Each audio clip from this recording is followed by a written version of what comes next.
అందుకే దేవుడు అంటున్నాడు, ఇంత విలువైన ఈ దేహాన్ని కొన్ని కోట్లు ఖర్చు పెట్టినా కూడా రాని ఈ దేహాన్ని నేను ఎందుకు ఇచ్చానో తెలుసా? నీ యవ్వనములో ఉన్నప్పుడే, నీ గొంతులో ప్రాణం ఉన్నప్పుడే, నీ గొంతులో మాటలు వస్తున్నప్పుడే, నీ చెవులు బాగా వినబడుతున్నప్పుడే, నీ కళ్ళు బాగా కనబడుతున్నప్పుడే నా కోసం చదువయ్యా, నా మాటలు వినయ్యా, నా కోసం నేర్చుకోవయ్యా. నువ్వు నడుము వంగిన తర్వాత నా దేవాలయానికి రావడం కాదయ్యా, నీ కాళ్ళలో సత్తువ ఉన్నప్పుడే ఆ కాళ్ళను వంచి మరీ మోకాళ్ళ ప్రార్థన చేయయ్యా. అదయ్యా నాకు కావాలి. అందుకయ్యా నేను ఈ దేహాన్ని ఇచ్చాను. ఎవరి కోసమో, పాపం కోసమో, ఈ దేహంలో పాపాన్ని ఏలనివ్వడం కోసమో నేను ఈ దేహాన్ని ఇవ్వలేదయ్యా. ఇంత విలువైన దేహాన్ని నువ్వు పాడు చేసుకోవద్దయ్యా. ఏం సంపాదించావు చెప్పు? పాపం చేసి ఏం సంపాదించావు నువ్వు? ఈ పాపం చేసి చివరికి మనమంతా ఎక్కడికి వెళ్ళిపోతున్నాం? నరకానికే కదా వెళ్ళిపోవాల్సింది. ఒకరోజు బాప్తిస్మం తీసుకున్నాం మనమంతా, నేను ఈ పాపాన్ని చెయ్యనని.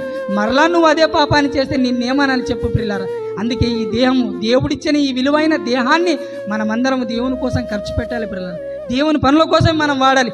ఒకవేళ గనక మనం వాడకపోతే, దేవుడిచ్చిన అవయవాలు గనక దేవుని కోసం మనం వాడకపోతే, మొదటి పత్రిక 3వ అధ్యాయం 17వ వచనం, ఎవడైనను దేవుని ఆలయమును పాడు చేసిన ఎడల దేవుడు వానిని పాడు చేయను. అంతే.